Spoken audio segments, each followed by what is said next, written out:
But welcome to our first short video vignette I like to call Yinzers of Yonder Years. Think of it as Pittsburghers from the past. And so last month was Black History Month, right? This month is Women's History. So I thought I would knock out two birds with one video and spotlight a beautiful black woman by the name of Mary Cardwell Dawson. Now, Mary was born a North Carolinian until she was 7, and then her family moved up north to Pittsburgh, settled in Munhall, PA, and her dad actually found work in Homestead in the brickyard. I think the brickyard was Harbison Walker, and so she became passionate about music at a young age, singing in the church choir. Now, as Mary got older, she went to New England Conservatory of Music in Boston, very prestigious private school, and she worked her way through school by cleaning a dentist office. And at this school, she learned, she was trained in opera, and she also learned piano. She also studied at the Chicago College of Music in New York, and she really wanted to be an opera singer. I mean, that was her passion. But she realized the obstacles and how there weren't many opportunities for a black woman to be an opera singer. Her and her husband moved back to Pittsburgh in a little town called Homewood, where she opened up the Cardwell Dawson School for Music, where she trained hundreds of young students, trained them on classical music, opera, voice lessons, piano. She also put together a choir, and this choir toured the country.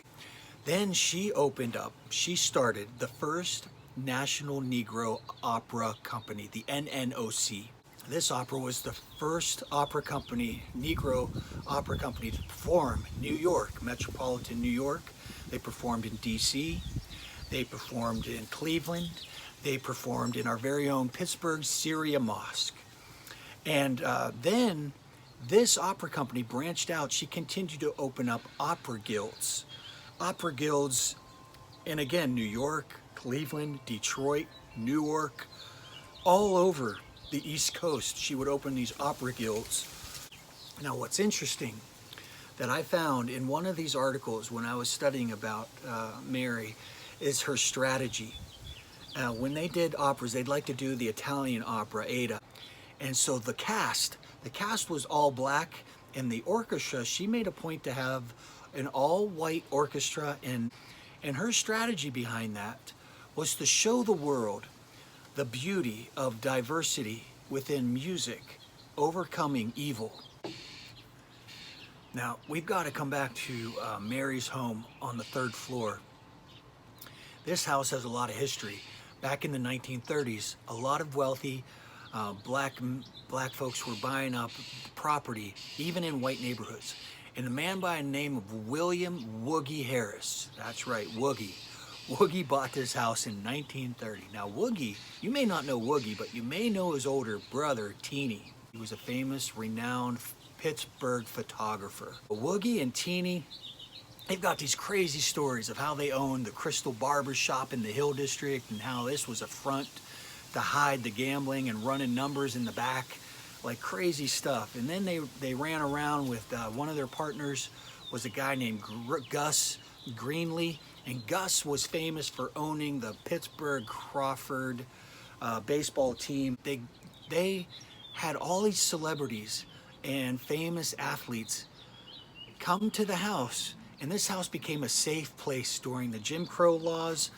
And back then you had like hotel segregation and housing discrimination, and it wasn't safe. Even though you were a famous sports athlete or a famous celebrity black performer, it's still not safe to spend the night in certain areas of the city.